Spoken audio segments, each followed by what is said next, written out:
Le pouvoir de l'innocence. Le mousset manuel des Bidaoua, qui se tient à Al-Rawin, à quelques encablures du cimetière Al-Ghofran, est bien plus qu'un simple événement pour les habitants de la région. C'est un rituel sacré, un moment où le passé rencontre le présent, où les traditions séculaires se mêlent à la fierté contemporaine. Les villages de la région de Casablanca se rassemblent en ce lieu empreint de mysticisme pour s'affronter dans des compétitions aussi impitoyables que spectaculaires. Chaque cavalier, vêtu de ses plus beaux atours, monte son cheval avec l'assurance de ceux qui savent que leur honneur est en jeu. Les chevaux, caparaçonnés de tissus riches et de broderies d'or, galopent dans un tourbillon de sable doré, soulevant des nuages scintillants sous le soleil brûlant. Les cavaliers, fusils à la main, exécutent des figures périlleuses avec une précision qui force l'admiration, tandis que le public, exalté, scande leur nom avec ferveur, les yeux brillants d'excitation.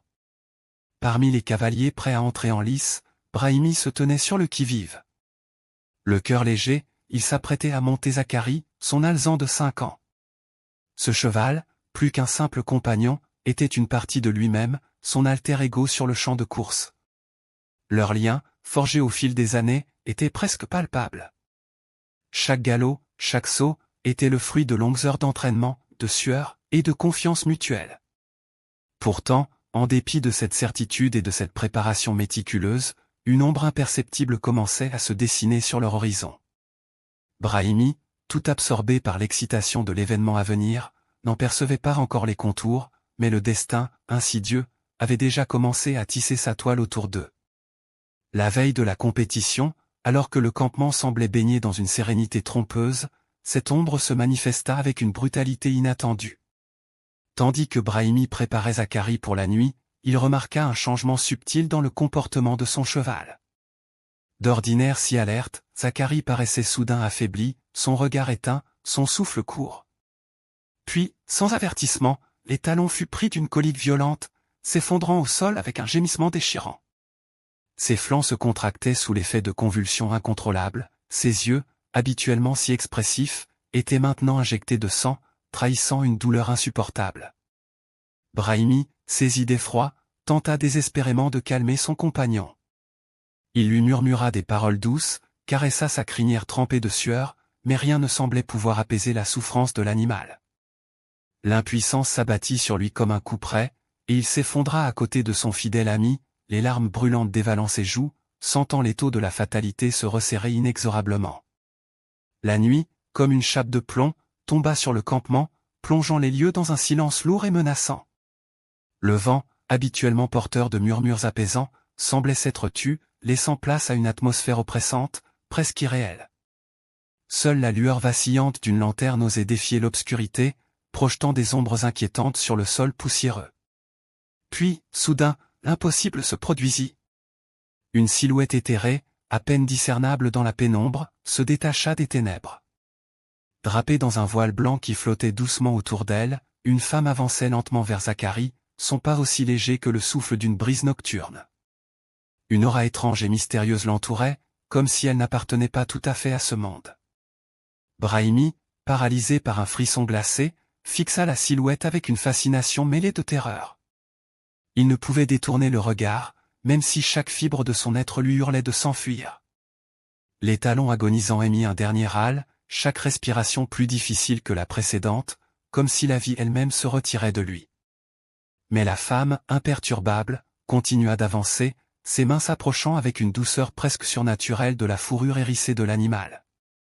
Le temps sembla s'arrêter, chaque seconde s'étirant dans une attente insoutenable.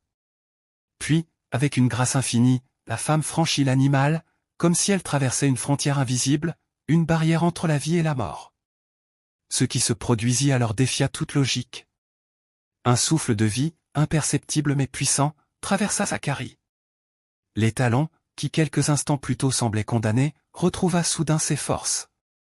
Lentement, il se redressa, secoua la tête avec une vigueur retrouvée, son pelage, devenu soudain lustré et éclatant, renvoyant les faibles lueurs de la lanterne. Un jet d'urine, pur et clair, témoigna de la guérison miraculeuse. Brahimi, figé par l'incrédulité, observait cette scène d'une intensité presque irréelle. Il venait d'assister à un miracle, et les mots lui manquaient pour décrire ce qu'il ressentait. Comment était-il possible, se demanda-t-il en chuchotant, que le vétérinaire, avec tout son savoir et ses instruments, n'avait rien pu faire pour sauver cette bête, alors qu'une simple femme, armée uniquement de sa compassion, avait accompli l'impossible. Mais l'émerveillement fit rapidement place à une angoisse sourde, une angoisse qui enserra le cœur de Brahimi d'une poigne glaciale. Cette mystérieuse inconnue, qui avait éveillé en lui une curiosité insatiable, presque effrayante, n'était pas simplement une guérisseuse.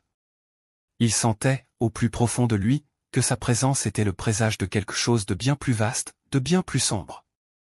Se redressant brusquement, le cœur battant à tout rompre, Brahimi se tourna vers sa femme, encore sous le choc, et lui raconta tout ce qu'il venait de voir. Intriguée et bouleversée, elle promit de se renseigner sur cette femme au pouvoir surnaturel, mais même en prononçant ces mots, elle ne pouvait chasser de son esprit la crainte que cette rencontre marquerait le début d'une quête terrifiante, une quête qui les mènerait tous deux bien au-delà des frontières du réel, dans un monde où la foi et la magie se confondent dangereusement. Le lendemain, fidèle à sa promesse, la femme de Brahimi revint avec des nouvelles troublantes. La jeune femme mystérieuse était connue dans le village pour sa piété et sa pureté, des vertus qui, selon les anciens, avaient attiré sur elle l'attention des forces supérieures. Ces forces, murmurait-il, n'agissaient que par l'intermédiaire d'êtres d'une grande spiritualité, des âmes pures capables de canaliser des énergies qui échappaient à la compréhension des mortels. Plus inquiétant encore, il se disait que ce pouvoir miraculeux n'était accessible qu'à ceux dont l'innocence restait intacte, les enfants n'ayant pas encore atteint la puberté et les bêtes, qui transmettent leurs émotions par des gestes instinctifs et primitifs. Ce lien entre innocence et pouvoir faisait de cette femme un être à part, une figure à la fois fascinante et redoutée, dont l'influence ne se limitait peut-être pas à la simple guérison.